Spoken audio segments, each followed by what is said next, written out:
ਜਿਹੜੀ ਲੜਾਈ ਆ ਇਹ ਛੋਟੀ ਲੜਾਈ ਨਹੀਂ, ਦੁਨੀਆ ਦੇ ਕਾਰਪੋਰੇਟ ਘਰਾਣੇ ਨਾਲ ਲੜਾਈ ਆ। ਜੇ ਜਿੱਤ ਹੋ ਗਈ ਸਮਝ ਲਓ ਅਸੀਂ ਦੁਨੀਆ ਦੇ ਸਰਮਾਏਦਾਰਾਂ ਨੂੰ ਕਾਰਪੋਰੇਟ ਘਰਾਣਿਆਂ ਨੂੰ ਸੱਟ ਲਿਆ। ਕਾਰਪੋਰੇਟ ਘਰਾਣਿਆਂ ਨੇ, ਸਾਡੀਆਂ ਸਰਕਾਰਾਂ ਨੇ ਸਭ ਕੁਝ ਸਾਡਾ ਲਟਾਤਾ। ਸਾਡੇ ਸਕੂਲ ਲਟਾਤੇ, ਸਾਡੇ ਹਸਪਤਾਲ ਲਟਾਤੇ, ਸਾਡੀਆਂ ਸੜਕਾਂ ਲਟਾਤੀਆਂ। ਸਾਡਾ ਕੋਈ ਮਹਿਕਮਾ ਛੱਡਿਆ ਨਹੀਂ ਜਿੱਥੇ ਕੋਈ ਸਾਡੇ ਨਿਆਣਿਆਂ ਨੂੰ ਨੌਕਰੀ ਮਿਲ ਸਕੇ। ਅਸੀਂ ਇਹਨਾਂ ਦੀਆਂ ਪੈਨਸ਼ਨਾਂ ਬੰਦ ਕਰਾਉਣੀਆਂ। ਉਹਨਾਂ ਦੀਆਂ 12 ਪੈਨਸ਼ਨਾਂ, ਸਾਡੇ ਬਜ਼ੁਰਗਾਂ ਦੀ 700 ਰੁਪਇਆ ਪੈਨਸ਼ਨ, ਇਹ ਕਿਉਂ ਬਈ? ਸੈਂਟਰ ਸਰਕਾਰ ਨੂੰ ਝੁਕਾਤਾ 11 ਮੀਟਿੰਗਾਂ ਦੇ ਵਿੱਚ, ਸਰਕਾਰ ਨੂੰ ਝੂਠੇ ਕਰ ਦਿੱਤਾ ਔਰ ਇੱਕ ਗੱਲ ਨਹੀਂ ਕਰ ਸਕੇ। ਜਿਹੜੀਆਂ ਕਿਸਾਨ ਜਥੇਬੰਦੀਆਂ ਨੂੰ ਇਹ ਪੁੱਛਦੇ ਨੇ, ਅਸੀਂ ਇਹ ਸਾਨੂੰ ਵੋਟਾਂ ਵਾਲੇ ਸਮਝਦੇ ਵੀ ਜਿਨ੍ਹਾਂ ਨੂੰ ਅਸੀਂ ਕਹਿ ਦੇਣਾ ਸਾਡੇ ਮਗਰੇ ਨਹੀਂ ਵੋਟਾਂ ਪਾ ਦੇਣੀਆਂ। ਅੱਜ ਉਹਨਾਂ ਲੋਕਾਂ ਨੇ ਇਹਨਾਂ ਨੂੰ ਦਾਣੇ ਚਬਾਤੇ। ਪਾਰਟੀਆਂ ਸਾਡੀਆਂ ਚੰਗੀਆਂ ਹੁੰਦੀਆਂ ਤੇ ਸਾਡੀ ਅੱਜ ਇਹ ਹਾਲਤ ਨਾ ਬਣਦੀ। ਸਿੱਧੂ ਸਾਹਿਬ, ਤੁਸੀਂ ਆਪਣੇ ਆਪ ਨੂੰ ਖੂਹ ਦੱਸ ਰਹੇ ਆ, ਕਿਸਾਨਾਂ ਨੂੰ ਪਿਆਸੇ ਦੱਸ ਰਹੇ ਆ। ਕਿਉਂਕਿ ਪਿਆਸੇ ਤਾਂ ਵੇ ਤੁਸੀਂ ਹੋਏ ਕਿ ਜਾਂ ਕਿਸਾਨ ਹੋਏ। ਕਿਸਾਨ ਤੁਹਾਨੂੰ ਮਿਲ ਜਾਂਦੇ, ਤੁਸੀਂ ਸਮਾਂ ਦਿੰਦੇ। ਅਸੀਂ ਤੁਹਾਨੂੰ ਮਿਲਣ ਗਏ ਸੀ ਜਲੰਧਰ ਦੇ ਵਿੱਚ, ਤੁਸੀਂ ਸਾਨੂੰ ਸਮਾਂ ਨਹੀਂ ਦਿੱਤਾ। ਇਹਨਾਂ ਨੇ ਸਾਡਾ ਵਾਅਦਾ ਕੀਤਾ ਇਲੈਕਸ਼ਨ ਦੇ ਵਿੱਚ ਵੀ ਸਾਰਾ ਕਿਸਾਨਾਂ ਦਾ ਕਰਜ਼ਾ, ਆੜ੍ਹਤੀਆਂ ਦਾ ਕਰਜ਼ਾ, ਹੋਰ ਬੈਂਕਾਂ ਦਾ ਕਰਜ਼ਾ, ਉਹ ਸਾਰਾ ਅਸੀਂ ਮਾਫ ਕਰਾਂਗੇ। 2500 ਰੁਪਈਆ ਪੈਨਸ਼ਨ ਦੇਵਾਂਗੇ, ਹਰ ਘਰ ਨੂੰ ਸਰਕਾਰੀ ਨੌਕਰੀ ਦੇਵਾਂਗੇ, ਬੇਰੁਜ਼ਗਾਰੀ ਭੱਤਾ ਦੇਵਾਂਗੇ। ਔਰ ਤੁਹਾਡੀ ਸਾਰਾ ਸਾਡੇ ਕੋਲ ਚੋਣ ਮੈਨੀਫੈਸਟੋ ਹੈਗਾ। ਇਹਨਾਂ 9 ਮਹੀਨਿਆਂ 'ਚ ਕੋਈ ਵੀ ਇੱਕ ਇਹੋ ਜਿਹੀ ਘਟਨਾ ਦੱਸ ਦੇਣ ਜਿੱਥੇ ਮੰਨ ਲਓ ਕਿਸਾਨਾਂ ਨੇ ਜਾਂ ਮੰਨ ਲਓ ਨੌਜਵਾਨ ਕਿਸਾਨਾਂ ਨੇ ਕੋਈ ਕਿਸੇ ਤਰ੍ਹਾਂ ਦਾ ਧੱਕਾ ਕੀਤਾ ਹੋਵੇ, ਕੋਈ ਕਾਨੂੰਨ ਹੱਥ 'ਚ ਲਿਆ ਹੋਵੇ। ਜਿਹੜੇ ਇਹ ਕਾਰਪੋਰੇਟ ਘਰਾਣੇ ਨੇ, ਜਿਹੜੇ ਇਹ ਮੋਦੀ ਹੋਰੀ ਨੇ, ਇਹਨਾਂ ਖਿਲਾਫ ਲੜਾਈ ਲੰਬੀ ਚੱਲਣੀ ਹੈ। ਇੱਕ ਛੋਟੀ ਸੜਕ ਨਹੀਂ ਰੋਕਣ ਦਿੰਦੀ ਸਰਕਾਰ, ਦਫਾ 44 ਲਾ ਕੇ ਰੱਖਦੇ ਆ। ਆਪਾਂ ਨੈਸ਼ਨਲ ਹਾਈਵੇ ਰੋਕ ਕੇ ਬੈਠੇ ਆ 9 ਮਹੀਨਿਆਂ ਤੋਂ। ਇਹ ਕੋਈ ਘੱਟ ਤੇ ਖਾਣੀ ਹੈ। 8 ਮਹੀਨੇ ਦਾ ਸਮਾਂ ਹੋ ਗਿਆ ਕਿਸਾਨਾਂ ਨੂੰ ਇੱਕ ਮੰਗ ਨੂੰ ਲੈ ਕੇ ਮੰਗ ਕਰ ਰਹੇ ਨੇ ਕਿ ਖੇਤੀ ਬਿੱਲ ਰੱਦ ਕੀਤੇ ਜਾਣ। ਲਗਾਤਾਰ ਸੰਘਰਸ਼ ਕਰ ਰਹੇ ਨੇ। ਸਿੰਘੂ ਬਾਰਡਰ ਤੇ ਇਸ ਵੇਲੇ ਮੌਜੂਦ ਆ। ਸਾਡੇ ਨਾਲ ਸੰਤੋਖ ਸਿੰਘ ਸੰਧੂ ਨੇ, ਭੁਪਿੰਦਰ ਸਿੰਘ ਲੋਗੋਵਾਲ ਮੌਜੂਦ ਨੇ ਸਾਡੇ ਵੱਲ। ਸੰਤੋਖ ਸਿੰਘ ਜੀ, ਕੀ ਲੱਗਦਾ ਹੁਣ ਲੰਬਾ ਸਮਾਂ ਸੰਘਰਸ਼ ਕਰਦੇ ਨੂੰ ਹੋ ਗਿਆ, ਮੀਟਿੰਗਾਂ ਦਾ ਦੌਰ ਵੀ ਬਹੁਤ ਚੱਲਿਆ, ਕੀ ਲੱਗਦੀ ਕੀ ਅਗਲੀ ਤਸਵੀਰ ਕੀ ਸਾਹਮਣੇ ਆਊਗੀ?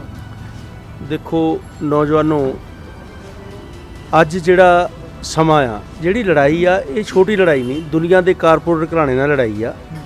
ਤੇ ਇਕੱਲੇ ਮੋਦੀ ਦੇ ਖਿਲਾਫ ਜਿਹੜੀ ਲੜਾਈ ਨਹੀਂ ਹੈ। ਕਿਉਂਕਿ ਇਹ ਲੜਾਈ ਜਿਹੜੀ ਆ ਜੇ ਜਿੱਤ ਹੋ ਗਈ ਸਮਝ ਲਓ ਅਸੀਂ ਦੁਨੀਆ ਦੇ ਸਰਮਾਏਦਾਰਾਂ ਨੂੰ ਕਾਰਪੋਰੇਟ ਘਰਾਣਿਆਂ ਨੂੰ ਸੱਟ ਲਿਆ। ਕਿਉਂਕਿ ਇਸ ਕਰਕੇ ਹੈਗਾ ਵੀ ਇਹ ਲੜਾਈ ਲੰਬੀ ਹੋ ਰਹੀ ਆ ਔਰ ਜਿੱਤ ਯਕੀਨੀ ਆ। ਕਿਉਂਕਿ ਜਿੱਦਾਂ ਜਿੱਦਾਂ ਇਲੈਕਸ਼ਨਾਂ ਆਈ ਜਾਣੀਆਂ, ਜਿੱਦਾਂ ਉੱਦਾਂ ਇਹਨਾਂ ਦਾ ਅਸੀਂ ਬੋਰੀ ਬਿਸਤਰਾ ਗੋਲ ਕਰੀ ਜਾਣਾ। ਇਸ ਕਰਕੇ ਦਮ ਰੱਖ ਕੇ ਲੜਨ ਵਾਲੀ ਲੜਾਈ ਆ। ਅਸੀਂ ਪਹਿਲਾਂ ਵੀ ਲੋਕਾਂ ਨੂੰ ਕਿਹਾ ਸੀ, ਜਦੋਂ ਤੁਸੀਂ ਸਾਡੇ ਕੋਲ ਲੁਧਿਆਣੇ ਦੇ, ਤੁਸੀਂ ਸਾਡੇ ਨਾਲ ਜਦੋਂ ਅਸੀਂ ਟੂਲ ਪਲਾਜ਼ੇ ਤੇ ਜਾ ਕੇ ਟੂਲ ਪਲਾਜ਼ਾ ਰੋਕਿਆ ਸੀ, ਉਦੋਂ ਤੋਂ ਤੁਸੀਂ ਨੌਜਵਾਨ ਸਾਡੇ ਨਾਲ ਰਹੇ ਆ। ਹੁਣ ਤੁਸੀਂ ਦਿੱਲੀ ਮੋਰਚੇ 'ਚ ਵੀ ਸਾਡੇ ਲਗਾਤਾਰ ਆ ਰਹੇ ਆ। ਅਸੀਂ ਉਦੋਂ ਵੀ ਕਿਹਾ ਸੀ ਵੀ ਲੜਾਈ ਜਿਹੜੀ ਲੰਬੀ ਆ ਔਰ ਦਮ ਰੱਖ ਕੇ ਲੜਨ ਵਾਲੀ ਆ। ਜਦੋਂ ਆਪਾਂ ਪੰਜਾਬ 'ਚੋਂ ਵੀ ਚੱਲੇ ਸੀ, ਜਦੋਂ ਸਾਡੀ ਤੁਸੀਂ ਇੰਟਰਵਿਊ ਲੈਂਦੇ ਸੀ, ਕਹਿੰਦੇ ਵੀ 6 ਮਹੀਨੇ ਦਾ ਰਾਸ਼ਨ ਹੀ ਲੈ ਚੱਲੇ ਆ, ਵੀ 6 ਮਹੀਨੇ ਦਾ ਲਈ ਜਮ੍ਹਾਂ ਕਰ ਚੱਲੇ ਆ। ਇਸ ਕਰਕੇ ਹੈਗਾ ਵੀ ਲੜਾਈ ਇਹ ਲੰਬਾ ਸਮਾਂ ਚੱਲੂਗੀ ਔਰ ਖੇਤੀ ਕਾਨੂੰਨ ਰੱਦ ਹੋਣਗੇ। ਉਦੋਂ ਗਾਂਹ ਵੀ ਲੜਾਈਆਂ ਚੱਲਣੀਆਂ। ਕਿਉਂਕਿ ਜਿਹੜਾ ਸਾਡਾ ਸਾਰਾ ਕੁਝ ਇਹਨਾਂ ਨੇ ਲੁੱਟ ਲਿਆ, ਕਾਰਪੋਰੇਟ ਘਰਾਣਿਆਂ ਨੇ, ਸਾਡੀਆਂ ਸਰਕਾਰਾਂ ਨੇ ਸਭ ਕੁਝ ਸਾਡਾ ਲਟਾਤਾ। ਸਾਡੇ ਸਕੂਲ ਲਟਾਤੇ, ਸਾਡੇ ਹਸਪਤਾਲ ਲਟਾਤੇ, ਸਾਡੀਆਂ ਸੜਕਾਂ ਲਟਾਤੀਆਂ। ਸਾਡਾ ਕੋਈ ਮਹਿਕਮਾ ਛੱਡਿਆ ਨਹੀਂ ਜਿੱਥੇ ਕੋਈ ਸਾਡੇ ਨਿਆਣਿਆਂ ਨੂੰ ਨੌਕਰੀ ਮਿਲ ਸਕੇ। ਇਸ ਕਰਕੇ ਹੈਗਾ ਵੀ ਉਹ ਸਾਰਾ ਕੁਝ ਅਸੀਂ ਵਾਪਸ ਕਰਾਉਣਾ।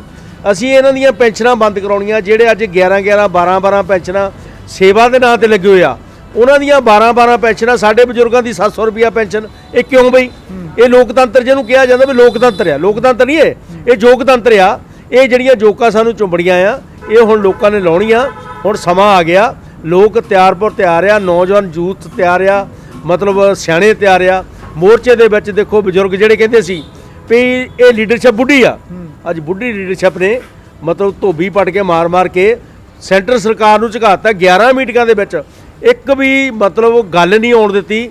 ਜਿਹੜੇ ਆਪਣੇ ਆਪ ਨੂੰ ਬਹੁਤ ਪੜ੍ਹੇ ਲਿਖੇ ਕਹਿੰਦੇ ਸੀ, ਜਿਨ੍ਹਾਂ ਨੂੰ ਕਿਸਾਨ ਅਨਪੜ੍ਹ ਕਹਿੰਦੇ ਸੀ ਕਿਸਾਨਾਂ ਨੇ, ਉਹਨਾਂ ਨੇ ਸਰਕਾਰ ਨੂੰ ਝੂਠੇ ਕਰ ਦਿੱਤਾ ਔਰ ਇੱਕ ਗੱਲ ਨਹੀਂ ਕਰ ਸਕੇ। ਸੰਤੋਖ ਸਿੰਘ ਦੀ ਗੱਲ ਕਰੀਏ ਆਪਾਂ ਜੇ ਪੰਜਾਬ ਦੀ ਸਿਆਸਤ ਦੀ, ਕਹਿੰਦੇ ਕਿਸਾਨਾਂ ਨੇ ਐਸੀ ਦਵਾਈ ਦਿੱਤੀ ਹੈ ਜੇ ਰੰਗ ਬਦਲ ਗਿਆ ਪੰਜਾਬ ਦੀ ਸਿਆਸਤ ਦਾ। ਚਾਹੇ ਉਹ ਕੋਈ ਵੀ ਪਾਰਟੀ ਹੋਵੇ, ਅਕਾਲੀ ਦਲ, ਕਾਂਗਰਸ, ਆਮ ਆਦਮੀ ਪਾਰਟੀ, ਆਪਣੇ ਨਾਰੇ ਤੋਂ ਪਹਿਲਾਂ ਕਿਸਾਨ ਜਿੰਦਾਬਾਦ ਦਾ ਨਾਰਾ ਲਾ ਰਹੀ ਹੈ ਕਿ ਜਿਹੜੀ ਇਹ ਦਵਾਈ ਹੈ ਤੁਹਾਡੇ ਵੱਲੋਂ ਦਿੱਤੀ ਗਈ ਹੈ, ਅਸਰ ਪੂਰਾ ਕਰ ਰਹੀ ਹੈ? ਹੁਣ ਦੇਖੋ ਜਿਹੜੀਆਂ ਕਿਸਾਨ ਜਥੇਬੰਦੀਆਂ ਨੂੰ ਇਹ ਪੁੱਛਦੇ ਨਾ ਸੀ, ਇਹ ਸਾਨੂੰ ਵੋਟਾਂ ਵਾਲੇ ਸਮਝਦੇ ਵੀ ਜਿਨ੍ਹਾਂ ਨੂੰ ਅਸੀਂ ਕਹਿ ਦੇਣਾ ਸਾਡੇ ਮਗਰੇ ਨਹੀਂ ਵੋਟਾਂ ਪਾ ਦੇਣੀਆਂ। ਅੱਜ ਉਹਨਾਂ ਲੋਕਾਂ ਨੇ ਇਹਨਾਂ ਨੂੰ ਦਾਣੇ ਚਬਾਤੇ, ਜਿਹੜੇ ਕਹਿੰਦੇ ਸੀ ਨਾ ਕਿਸਾਨਾਂ ਨੂੰ, ਕਦੇ ਜਦੋਂ ਅਸੀਂ ਸਵਾਮੀਨਾਥਨ ਕਮਿਸ਼ਨ ਦੀ ਗੱਲ ਕਰਦੇ ਜਾਂ ਦੂਜੀ ਗੱਲ ਕਰਦੇ ਸੀ, ਇਹ ਕਹਿੰਦੇ ਇਹਨਾਂ ਨੂੰ ਕੀ ਪਤਾ ਯਾਰ। ਅੱਜ ਤੁਸੀਂ ਦੇਖੋ, ਅੱਜ ਉਹੋ ਹੀ ਪਾਰਟੀਆਂ, ਹਾਕਮ ਪਾਰਟੀਆਂ, ਭਾਵੇਂ ਉਹ ਕਿਸਾਨਾਂ ਦੇ ਮਤਲਬ ਜਿਹੜੇ ਨਾਅਰੇ ਲਾਉਂਦੀਆਂ ਉਹ ਇੱਕ ਡਰਾਮਾ ਕਰਦੀਆਂ, ਅਸਲੀ ਨਾਅਰਾ ਨਹੀਂ ਉਹ ਲਾਉਂਦੀਆਂ। ਕਿਉਂਕਿ ਜਦੋਂ ਅਸਲੀ ਨਾਅਰਾ ਕਿਸਾਨਾਂ ਦਾ ਉਹ ਨਹੀਂ ਲਾਉਣਾ, ਉਹਨਾਂ ਦੀ ਮੌਤ ਹੋਣੀ ਆ। ਕਿਉਂਕਿ ਜਦੋਂ ਉਹਨਾਂ ਦੀਆਂ ਪੈਨਸ਼ਨਾਂ ਬੰਦ ਹੋਣੀਆਂ, ਤਨਖਾਹਾਂ ਬੰਦ ਹੋਣੀਆਂ, ਭੱਤੇ ਬੰਦ ਹੋਣੇ ਆ, ਤੇ ਕਿਸਾਨਾਂ ਨੂੰ ਬਰਾਬਰ ਤਨਖਾਹ ਮਿਲਣੀ ਆ, ਭੱਤੇ ਮਿਲਣੇ ਆ, ਤੇ ਉਹਨਾਂ ਦੀ ਮੌਤ ਆ। ਇਸ ਕਰਕੇ ਸਾਰੀਆਂ ਪਾਰਟੀਆਂ ਜ਼ਿੰਮੇਵਾਰ ਆ, ਸਾਰੀਆਂ ਕਾਨੂੰਨ ਲਿਆਉਣ ਦੇ ਵਿੱਚ ਜ਼ਿੰਮੇਵਾਰ ਆ। ਇਸ ਕਰਕੇ ਜੇ ਪਾਰਟੀਆਂ ਸਾਡੀਆਂ ਚੰਗੀਆਂ ਹੁੰਦੀਆਂ ਤੇ ਸਾਡੀ ਅੱਜ ਇਹ ਹਾਲਤ ਨਾ ਬਣਦੀ। ਇਹ ਲੜਾਈ ਜਿਹੜੀ ਆ, ਕਿਉਂਕਿ ਜਿਹੜੇ ਅੱਜ ਮੋਟੀਆਂ ਪੈਨਸ਼ਨਾਂ ਲੈ ਰਹੇ ਆ, ਜਿਹੜੇ ਤਨਖਾਹ ਲੈ, ਇਹ ਲੜਾਈ ਉਹਨੂੰ ਲੜਨੀ ਚਾਹੀਦੀ ਸੀ। 117 MLA ਆ, 13 ਸਾਡੇ MP ਆ, 7 ਸਾਡੇ ਰਾਜ ਸਭਾ ਮੈਂਬਰ ਆ, ਉਹ ਸਾਰੇ ਆਪਣੇ ਅਮਲਾ ਫੈਲਾ ਲਾ ਕੇ ਇੱਥੇ ਬਹਿੰਦੇ ਲਗਾਤਾਰ, ਕਿਉਂਕਿ ਇਹ ਕਿਸਾਨਾਂ ਦਾ ਮਾਮਲਾ ਥੋੜੀ ਆ ਜੋ ਸੱਚੀ ਕਿਸਾਨਾਂ ਦੇ ਉਹਦੇ ਤਾਂ। ਇਸ ਕਰਕੇ ਉਹ ਲਟੇਰੇ ਹੈਗੇ ਆ। ਹੁਣ ਲਟੇਰਿਆਂ ਨੂੰ ਕਿਸਾਨਾਂ ਨੇ ਪਛਾਣ ਲਿਆ ਵੀ ਸਾਨੂੰ ਲੁੱਟਣ ਤੇ ਕੁੱਟਣ ਵਾਲ ਤੋਂ ਸਿਵਾਏ ਨਾ ਕੋਈ ਹੋਰ ਕੋਈ ਕੰਮ ਨਹੀਂ। ਪਰ ਹੁਣ ਕਿਸਾਨ ਜਿਹੜੇ ਆ, ਇਹਨਾਂ ਦੀਆਂ ਚਾਲਾਂ 'ਚ ਨਹੀਂ ਆਉਣਗੇ, ਇਹਨਾਂ ਤੋਂ 74 ਸਾਲਾਂ ਦੇ ਹਿਸਾਬ ਕਿਤਾਬ ਲੈਣੇ ਆ। ਦਾਵਾ ਕੀਤਾ ਜਾਂਦਾ, ਹੁਣ ਸਿਆਸੀ ਪਾਰਟੀਆਂ ਵੱਲੋਂ ਦਾਵਾ ਕੀਤਾ ਜਾਂਦਾ, ਚਾਹੇ ਉਹ ਸ਼੍ਰੋਮਣੀ ਅਕਾਲੀ ਦਲ ਹੋਵੇ, ਉਹ ਕਹਿੰਦੇ ਬੀਬਾ ਹਰਸਿਮਰਤ ਕੌਰ ਬਾਦਲ ਨੇ ਇੱਕ ਕੁਰਬਾਨੀ ਦੇ ਕੇ ਕਿਸਾਨਾਂ ਪਿੱਛੇ ਇੱਕ ਮੰਤਰੀ ਪਦ ਛੱਡਤਾ, ਕੋਈ ਸਰਪੰਚ ਨਹੀਂ ਛੱਡਦਾ। ਕਾਂਗਰਸ ਕਹਿੰਦੀ ਅਸੀਂ ਕਿਸਾਨ ਪੱਖੀ ਹਾਂ ਜੀ, ਅਸੀਂ ਰਣਜੀਤ ਸਿੰਘ ਬਿੱਟੂ ਉੱਥੇ ਬੈਠੇ ਹੋਏ ਨੇ ਧਰਨੇ ਤੇ ਲਗਾਤਾਰ ਬੈਠੇ ਹੋਏ ਨੇ। ਆਮ ਆਦਮੀ ਪਾਰਟੀ ਕਹਿੰਦੀ ਹੈ ਅਸੀਂ ਕਿਸਾਨਾਂ ਦੇ ਨਾਲ ਖੜੇ ਹਾਂ। ਨਵਜੋਤ ਸਿੰਘ ਸਿੱਧੂ ਆਉਂਦੇ ਨੇ, ਆਪਣਾ ਬਿਆਨ ਦਿੰਦੇ ਨੇ ਕਿ ਲੱਗਦਾ ਕੀ ਹੈ ਤੁਹਾਨੂੰ ਇਹ ਸਿਰਫ 2022 ਦੀਆਂ ਚੋਣਾਂ ਨੂੰ ਦੇਖ ਕੇ ਸਾਰਾ ਸਟੰਟਬਾਜ਼ੀ ਕੀਤੀ ਜਾ ਰਹੀ ਹੈ। ਬਿਲਕੁਲ 2022 ਦੀਆਂ ਚੋਣਾਂ ਆ, ਜਦੋਂ ਬੀਬੀ ਹਰਸਿਮਰਤ ਕੌਰ ਬਾਦਲ, ਜਦੋਂ ਕਿਸਾਨਾਂ ਨੇ ਇਹਨਾਂ ਦਾ ਘਰ ਘੇਰਿਆ, ਉਦੋਂ ਬਾਅਦ ਨਹੀਂ ਅਸਤੀਫਾ ਦਿੱਤਾ। ਕਿਸਾਨਾਂ ਦੇ ਇਨੀ ਘਰ ਦੇ ਮੋਰੇ ਸਿਰ ਪਾੜੇ ਆ, ਕੁੱਟਿਆ ਕਿਸਾਨਾਂ ਨੂੰ ਨਹੀਂ। ਇਹ ਮਤਲਬ ਤਿੰਨੇ ਹੀ ਮਤਲਬ ਜਣੇ, ਇਹਨਾਂ ਦਾ ਵੱਡਾ ਬਾਦਲ ਵੀ, ਛੋਟਾ ਬਾਦਲ ਵੀ, ਇਹ ਇੱਥੋਂ ਮੋਦੀ ਤੋਂ ਚਿੱਠੀਆਂ ਲਿਜਾ ਦਿਖਾਉਂਦੇ ਰਹੇ ਲੋਕਾਂ ਨੂੰ ਵੀ ਆਹ ਦੇਖੋ ਜੀ ਚਿੱਠੀ ਕਿਸਾਨਾਂ ਦਾ। ਇਹ ਤਾਂ ਇਨਕਲਾਬ ਹੀ ਆ ਗਿਆ ਕਿ ਜਿਹੜੇ ਖੇਤੀ ਕਾਨੂੰਨ ਆ ਤਾਂ ਕਿਸਾਨਾਂ ਦੀ ਲਾਹੇਬੰਦੀ ਬਹੁਤ ਆ। ਜਦੋਂ ਲੋਕਾਂ ਨੇ ਇਹ ਨਹੀਂ ਸਾਡੇ ਬਰਾਬਰ, ਜਦੋਂ ਇਹ ਟਰੈਕਟਰ ਮਾਰਚ ਰੱਖਿਆ, ਇਹ ਤੀਵੀਂ ਆਦਮੀ ਟਰੈਕਟਰ ਲੈ ਕੇ ਤਾਂ ਚੰਡੀਗੜ੍ਹ ਨੂੰ ਜਾਂਦੇ ਸੀ, ਤੇ ਜਦੋਂ ਮਤਲਬ ਅਸੀਂ ਮੋਟਰਸਾਈਕਲ ਮਾਰਚ ਰੱਖਿਆ, ਨਹੀਂ ਮੋਟਰਸਾਈਕਲ ਮਾਰਚ ਰੱਖੇ। ਜੇ ਅਸੀਂ ਪੰਜਾਬ 25 ਨੂੰ ਬੰਦ ਕੀਤਾ, ਅਸੀਂ ਹਾਈਵੇ ਬੰਦ ਕੀਤੇ, ਰੇਲਾਂ ਬੰਦ ਕੀਤੀਆਂ, ਤੇ ਇਹ ਲੋਕਲ ਸੜਕਾਂ ਰੋਕ ਕੇ ਬੰਦ ਕਰ ਗਿਆ। ਸਾਡੇ ਬਰਾਬਰ ਇਹ ਕਰਦੇ ਰਹੇ, ਪਰ ਜਦੋਂ ਇਹਨਾਂ ਦੀ ਬਾਹ ਪੇਸ਼ ਨਹੀਂ ਚੱਲੀ, ਲੋਕ ਇਹਨਾਂ ਨਾਲ ਨਹੀਂ ਗਏ, ਤਾਂ ਫਿਰ ਇਹਨਾਂ ਨੂੰ ਥੁੱਕ ਕੇ ਚੱਟਣਾ ਪਿਆ। ਇਸ ਕਰਕੇ ਆਪਣੇ ਆਪ ਨਹੀਂ ਮੁੜੇ। ਜੇ ਤਾਂ ਕਾਂਗਰਸੀ ਆਪਾਂ ਗੱਲ ਕਰੀਏ, ਨਵਨੀਤ ਬਿੱਟੂ ਦੀ ਗੱਲ ਕਰੀਏ, ਬਿੱਟੂ ਸਾਹਿਬ ਤੁਹਾਡੇ ਵੱਡੇ ਵਡੇਰੇ ਸੀ, ਤੁਹਾਡੇ ਜਿਹੜੇ ਸੀਗੇ ਉਦੋਂ ਤੁਹਾਡੇ ਬਾਬਾ ਜੀ ਵੀ ਜੀਂਦੇ ਸੀ। ਤੇ ਜਦੋਂ ਇਹ ਜਿਹੜੇ ਬਿੱਲ ਪਾਸ ਹੋਏ ਆ, ਜਿਹੜਾ WTO ਵਿਸ਼ਵ ਵਪਾਰ ਸੰਸਥਾ ਬਣੀ ਆ, ਗੈਟ ਸਮਝੌਤਾ ਹੋਇਆ, ਤੇ ਤੁਹਾਡੀ ਸਰਕਾਰ ਹੀ ਸੈਂਟਰ ਦੇ ਵਿੱਚ ਸੀ, ਨਰਸਿਮਹਾ ਰਾਓ ਜੀ ਤੁਹਾਡੇ ਪ੍ਰਧਾਨ ਮੰਤਰੀ ਸੀ, ਤੇ ਮਨਮੋਹਨ ਸਿੰਘ ਜਿਹੜੇ ਆ ਉਹ ਤੁਹਾਡੇ ਵਿੱਤ ਮੰਤਰੀ ਸੀ ਜਦੋਂ ਇਹ ਸਮਝੌਤੇ ਹੋਏ ਆ। ਤੇ ਜਿਹਦੇ ਕਰਕੇ ਅੱਜ ਮੋਦੀ ਉਹਨਾਂ ਨੂੰ ਲਾਗੂ ਕਰ ਰਿਹਾ। ਤੁਸੀਂ ਸਾਰੇ ਇੱਕੋ ਹੀ ਆ, ਸਿਰਫ ਇਹ ਗੋਗਣੂਆਂ ਤੋਂ ਮਿੱਟੀ ਝਾੜਦੇ ਆ। ਤੇ ਜੇ ਤੁਸੀਂ ਕਰੋ ਤਾਂ ਐਲਾਨ ਵੀ ਸਾਡੀ ਸਰਕਾਰ ਬਣੂਗੀ, ਅਸੀਂ ਜਿਹੜੀਆਂ ਮਤਲਬ ਵਿਸ਼ਵ ਵਪਾਰ ਸੰਸਥਾ ਤੋਂ ਬਾਹਰ ਆਵਾਂਗੇ, ਫਿਰ ਪਤਾ ਲੱਗੂ ਨਾ। ਇਸ ਕਰਕੇ ਜਾਣ ਬੁੱਝ ਕੇ ਅਸੀਂ ਕਿਸਾਨਾਂ ਦੇ ਨਾਲ ਡਰਾਮਾ ਕਰ ਰਹੇ ਆ। ਇਹ ਚਲੋ ਕੋਈ ਗੱਲ ਨਹੀਂ, ਦੇਰ ਹੈ ਦਰੁਸਤ ਆਏ, ਪਰ ਕਿਸਾਨਾਂ ਨੇ ਇਹਨਾਂ ਨੂੰ ਆਉਣ ਵਾਲੇ ਸਮੇਂ ਦੇ ਵਿੱਚ ਸਵਾਲ ਕਰਨੇ ਆ। ਨਵਜੋਤ ਸਿੱਧੂ ਨੂੰ ਵੀ ਸਵਾਲ ਕਰਾਂਗੇ, ਪੁੱਛਾਂਗੇ, ਕਿਉਂਕਿ ਪੰਜਾਬ 'ਚ ਵੀ ਇਹ ਸਾਡੇ ਨਾਲ ਘੱਟ ਨਹੀਂ ਕੀਤੀ। ਨਵਨੀਤ ਬਿੱਟੂ ਜੀ ਤੁਸੀਂ ਆਪਣੀ ਸਰਕਾਰ ਦੁਆਰਾ ਨਾ ਨਵਜੋਤ ਸਿੰਘ ਸਿੱਧੂ ਪ੍ਰਧਾਨ ਬਣਦੇ ਨੇ, ਜਦੋਂ ਬਿਆਨ ਦਿੰਦੇ ਨੇ ਕਿ ਪਿਆਸਾ ਖੂਹ ਕੋ ਜਾਂਦਾ, ਖੂਹ ਪਿਆਸੇ ਕੋ ਨਹੀਂ ਆਉਂਦਾ। ਕਹਿੰਦੇ ਨੇ ਕਿ ਹੁਣ ਮੈਂ ਆ ਗਿਆ ਤੇ ਖੇਤੀ ਬਿੱਲ ਰੱਦ ਕਰਾਉਂਗਾ। ਹੁਣ ਮੈਂ ਲੱਗਦਾ ਤੁਹਾਨੂੰ ਨਵਜੋਤ ਸਿੰਘ ਸਿੱਧੂ ਦੇ ਆਉਣ ਦੇ ਨਾਲ ਕਿਸਾਨ ਅੰਦੋਲਨ ਨੂੰ ਬਲ ਮਿਲਿਆ ਕਿ ਨਹੀਂ ਮਿਲਿਆ? ਸਿੱਧੂ ਸਾਹਿਬ, ਜਦੋਂ ਤੁਸੀਂ ਹੁਣ 3 ਰੁਪਏ ਜੂੰਟ ਦੀ ਗੱਲ ਕਰਦੇ ਆ, ਤੁਸੀਂ ਆਪਣੇ ਆਪ ਨੂੰ ਖੂਹ ਦੱਸ ਰਹੇ ਆ, ਕਿਸਾਨਾਂ ਨੂੰ ਪਿਆਸੇ ਦੱਸ ਰਹੇ ਆ। ਕਿਉਂਕਿ ਪਿਆਸੇ ਤਾਂ ਵੇ ਤੁਸੀਂ ਹੋਏ ਕਿ ਜਾਂ ਕਿਸਾਨ ਹੋਏ। ਕਿਸਾਨ ਤੁਹਾਨੂੰ ਮਿਲ ਜਾਂਦੇ, ਤੁਸੀਂ ਸਮਾਂ ਦਿੰਦੇ। ਅਸੀਂ ਤੁਹਾਨੂੰ ਮਿਲਣ ਗਏ ਸੀ ਜਲੰਧਰ ਦੇ ਵਿੱਚ, ਤੁਸੀਂ ਸਾਨੂੰ ਸਮਾਂ ਨਹੀਂ ਦਿੱਤਾ। ਸਰਪੰਚ ਦੇ ਘਰ ਤੁਸੀਂ ਮੀਟਿੰਗ ਛੱਡ ਕੇ ਦੌੜ ਗਏ, ਤੁਸੀਂ ਸਾਨੂੰ ਸਮਾਂ ਨਹੀਂ ਦੇ ਸਕਦੇ। ਤੁਸੀਂ ਸਾਨੂੰ ਸਮਾਂ ਦਿੰਦੇ, ਅਸੀਂ ਤੁਹਾਡੇ ਨਾਲ ਬੈਠ ਕੇ ਗੱਲ ਕਰਦੇ ਵੀ ਪਿਆਸਾ ਕੌਣ ਆ ਤੇ ਖੂਹ ਕੌਣ ਆ। ਤੁਸੀਂ ਸਾਡੇ ਨਾਲ ਵਾਅਦਾ ਕੀਤਾ ਸੀ, 4 ਸਾਲ ਤੁਸੀਂ ਚੁੱਪ ਕਰਕੇ ਘਰ ਬੈਠੇ ਰਹੇ, ਤੇ ਅੱਜ ਤੁਸੀਂ 3 ਰੁਪਏ ਜੂੰਟ ਦੀ ਗੱਲ ਕਰਦੇ ਆ। ਜਦੋਂ ਤੁਹਾਨੂੰ ਬਿਜਲੀ ਮਹਿਕਮਾ ਦਿੱਤਾ ਗਿਆ ਸੀ, ਉਦੋਂ ਤੁਹਾਡੇ ਕੋਲ ਬਹੁਤ ਵਧੀਆ ਸਮਾਂ ਸੀ। ਉਦੋਂ ਤੁਸੀਂ 3 ਰੁਪਏ ਜੂੰਟ ਦੇ ਦਿੰਦੇ, 2 ਰੁਪਏ ਜੂੰਟ ਦੇ ਦਿੰਦੇ, ਬਾਦਲ ਕਿਆਂ ਦੇ ਸਮਝੌਤੇ ਕੀਤੇ, ਰੱਦ ਕਰ ਸਕਦੇ ਸੀ। ਅੱਜ ਤਾਂ ਹੁਣ ਮਿੱਤਰਾ ਸਮਾਂ ਹੀ ਨਿਕਲ ਗਿਆ। ਜਾਣ ਬੁੱਝ ਕੇ ਤੁਸੀਂ ਹੁਣ ਸਮਾਂ ਤੁਹਾਡੇ ਕੋਲ ਥੋੜਾ ਜਾਣ ਬੁੱਝ ਕੇ, ਪਰ ਤੁਹਾਡੀ ਇਹ ਚਾਲ ਚੱਲਣੀ ਨਹੀਂ ਹੈ। ਤੇ ਅਸੀਂ ਕਹਿੰਦੇ ਆ ਸਾਨੂੰ ਮਤਲਬ ਐਲਾਨ ਕਰੋ ਤੁਸੀਂ ਅੱਜ ਜਿਹੜੀ ਸਰਕਾਰ ਬਣਨੀ, ਚਾਹੇ ਝਾੜੂ ਵਾਲਿਆਂ ਦੀ ਬਣਨੀ ਆ, ਚਾਹੇ ਅਕਾਲੀਆਂ ਦੀ ਬਣਨੀ, ਕਾਂਗਰਸੀਆਂ ਦੀ ਬਣਨੀ ਆ। ਇਹ ਕਿਉਂ ਨਹੀਂ ਕਹਿੰਦੇ ਵੀ ਸਾਡੀ ਸਰਕਾਰ ਬਣੂਗੀ, ਅਸੀਂ ਜਿੰਨੇ ਪ੍ਰਾਈਵੇਟ ਸਕੂਲ ਆ ਲੋਕਾਂ ਦੀ ਲੁੱਟ ਨਾ ਬਣਿਆ ਸਾਰਾ ਉਹਦਾ ਸਰਕਾਰੀਕਰਨ ਕਰਾਂਗੇ। ਕਿਉਂ ਨਹੀਂ ਇਹ ਗੱਲ ਕਹਿੰਦੇ ਵੀ ਜਿੰਨੇ ਸਰਕਾਰੀ ਹਸਪਤਾਲ ਆ ਲੋਕਾਂ ਦੀ ਲੁੱਟ ਕਰਕੇ ਬਣੇ ਆ ਇਹਦਾ ਸਹੀ ਸਰਕਾਰੀਕਰਨ ਕਰਾਂਗੇ? ਕਿਉਂ ਨਹੀਂ ਇਹ ਗੱਲ ਕਰ ਰਹੇ? ਕਿਉਂ ਨਹੀਂ ਜਿਹੜੇ ਸੜਕਾਂ ਦੇ ਟੂਲ ਪਲਾਜ਼ੇ ਲਾਏ ਆ ਇਹ ਨਹੀਂ ਆਪਣੇ ਚਹੇਤਿਆਂ ਨੂੰ ਦਿੱਤੇ ਆ? ਅਸੀਂ ਉਹ ਸਰਕਾਰ ਦੇ ਅੰਡਰ ਲੈ ਕੇ ਅਸੀਂ ਨੌਜਵਾਨਾਂ ਨੂੰ ਰੁਜ਼ਗਾਰ ਦੇਵਾਂਗੇ। ਰੁਜ਼ਗਾਰ ਤਾਂ ਕਿਤੇ ਤਦੇ ਆਊਗਾ ਨਾ ਜੇ ਇਹ ਲੋਕ ਛੱਡਣਗੇ। ਕਿਉਂ ਨਹੀਂ ਤੁਸੀਂ ਸਮਝਦੇ ਪਿਆ ਸਾਰੀਆਂ ਬੱਸਾਂ ਜ਼ਬਤ ਕਰਕੇ ਜਿਹੜੀ ਲੋਕਾਂ ਦੀ ਲੁੱਟਣਾ ਬੜੀਆਂ, ਚਾਹੇ ਬਾਦਕਾਂ ਦੀਆਂ, ਚਾਹੇ ਅਕਾਲੀਆਂ ਦੀਆਂ, ਚਾਹੇ ਕਾਂਗਰਸੀਆਂ ਦੀਆਂ, ਸਾਰਿਆਂ ਦੀਆਂ। ਕਿਉਂ ਨਹੀਂ ਸਮਝਦੇ ਵੀ ਇਹੀ ਦਾ ਸਰਕਾਰੀਕਰਨ ਕਰਾਂਗੇ? ਪਰ ਉਹ ਨਹੀਂ ਕਰਨਗੇ, ਇਹ ਜਾਣਬੁੱਝ ਕੇ ਮਤਲਬ ਕਰਦੇ ਆ। ਸੋ ਮਤਲਬ ਸਾਨੂੰ ਇਹ ਉਮੀਦ ਆ ਵੀ ਅਸੀਂ ਮੋਰਚਾ ਜਿੱਤ ਕੇ ਮੁੜ ਕੇ ਇਹਨਾਂ ਦੁਆਲੇ ਵੀ ਹੋਣਾ। ਇਹਨਾਂ ਨੇ ਸਾਡਾ ਵਾਅਦਾ ਕੀਤਾ ਇਲੈਕਸ਼ਨ ਦੇ ਵਿੱਚ ਵੀ ਸਾਰਾ ਕਿਸਾਨਾਂ ਦਾ ਕਰਜ਼ਾ, ਆੜ੍ਹਤੀਆਂ ਦਾ ਕਰਜ਼ਾ, ਹੋਰ ਬੈਂਕਾਂ ਦਾ ਕਰਜ਼ਾ ਉਹ ਸਾਰਾ ਅਸੀਂ ਮਾਫ ਕਰਾਂਗੇ।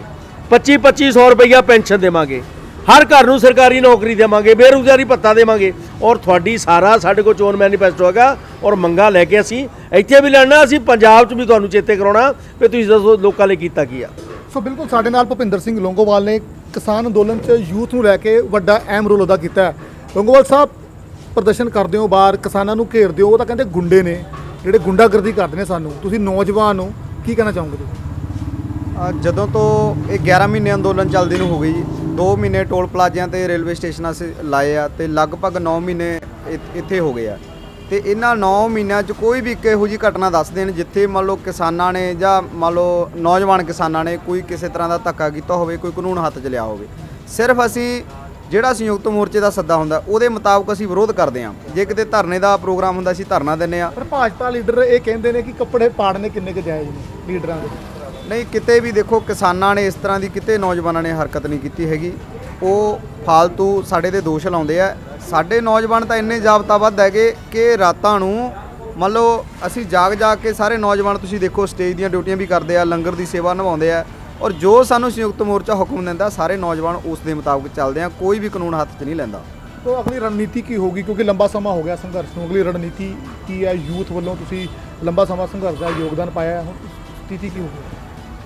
ਇਹ ਦੇਖੋ ਜੀ, ਆਪਾਂ ਇਹਨੂੰ ਲੰਬਾ ਸਮਾਂ ਨਹੀਂ ਕਹਿ ਸਕਦੇ ਕਿਉਂਕਿ ਸਾਡਾ ਇਤਿਹਾਸ ਹੈ ਪੰਜਾਬ ਦਾ। ਜਦੋਂ ਉਰੇ ਮੁਗਲ ਸਾਮਰਾਜ ਆਇਆ ਉਹਨਾਂ ਨੇ ਸਾਡੇ ਦੇਸ਼ ਨੂੰ ਗੁਲਾਮ ਬਣਾਇਆ, ਉਹਨਾਂ ਦੇ ਖਿਲਾਫ 300 ਸਾਲ ਲੜਾਈ ਚੱਲੀ। ਜਿਹੜੀ ਸਿੱਖ ਲਹਿਰ ਹੈ 200 ਸਾਲ ਦਾ ਗੁਰੂ ਸਾਹਿਬ ਦਾ ਪੀਰੀਅਡ ਹੈ, ਉਸ ਤੋਂ ਬਾਅਦ 100 ਸਾਲ ਬੰਦਾ ਸਿੰਘ ਬਹਾਦਰ ਜਾਂ ਸਿੱਖ ਮਿਸਲਾਂ ਦੀ ਲੜਾਈ ਲਾ ਲਓ।